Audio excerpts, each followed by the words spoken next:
I want to do the magnum look. They want you to let me go to the sheet where you can see your breath.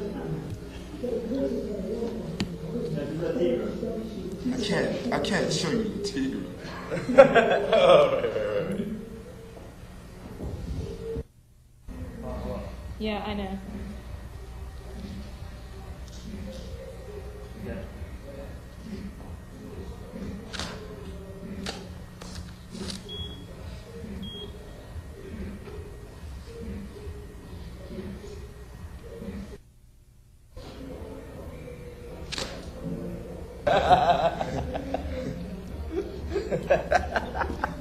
It's funny as shit.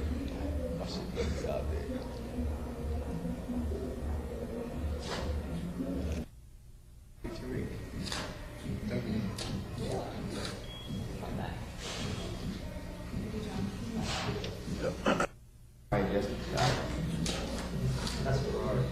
That's Ferrari.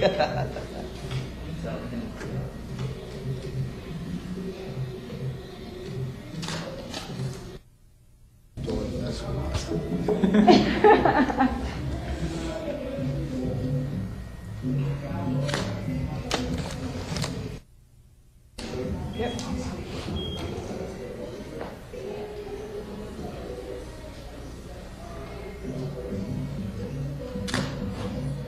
That's a good one too. What's that called? This one's called horizontal bomb. Yeah, pretty much for me, I just got caught at the right time with the right information, I guess. When I was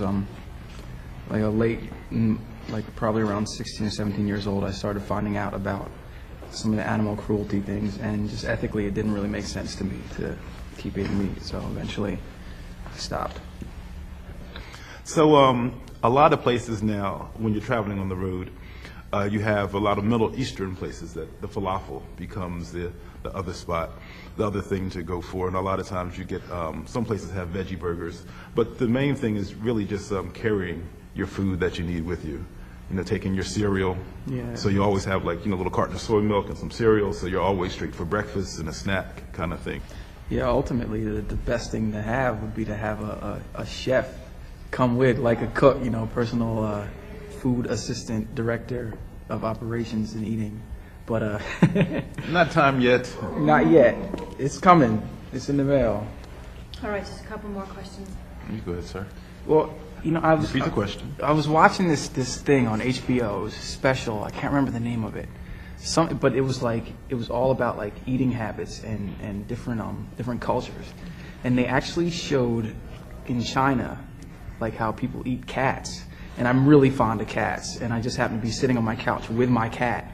And once I saw that, it just put everything into perspective. It was like, well, if I would eat my cat, you know, what's the difference between actually eating a cat and a cow? And, you know, and then I started thinking about, well, if certain animals are considered lesser, well, so are certain people. And that's not really fair to me. So I thought like the root of that, for me, consciously, would to be just to kind of consider life on equal terms, you know, just across the board. You know, at least for my own self, that's what I thought I needed to do to understand it better, so. All right. We could kill that ring if you want, because it's going to. Yeah. Did the cruelty towards animals have anything to do with me becoming a vegetarian? I guess for myself, I was already a vegetarian before they started showing a lot of in the behind the scenes at the chicken coop kind of stuff. And I guess I felt good realizing that, you know, well, I'm not supporting the industry as far as my, you know, my daily eating practices or whatever. But it was interesting to see, especially, you know, with the little chicken, the way they do the chicks and the, you know, all that whole behind the scenes stuff in the slaughterhouses and all that. And also when I was younger, I worked at a, right here in North Philly, I worked at a, I guess you call it like a summer youth program or whatever. And we were right up the street from the pig slaughterhouse. And we used to take the kids by there and you hear this,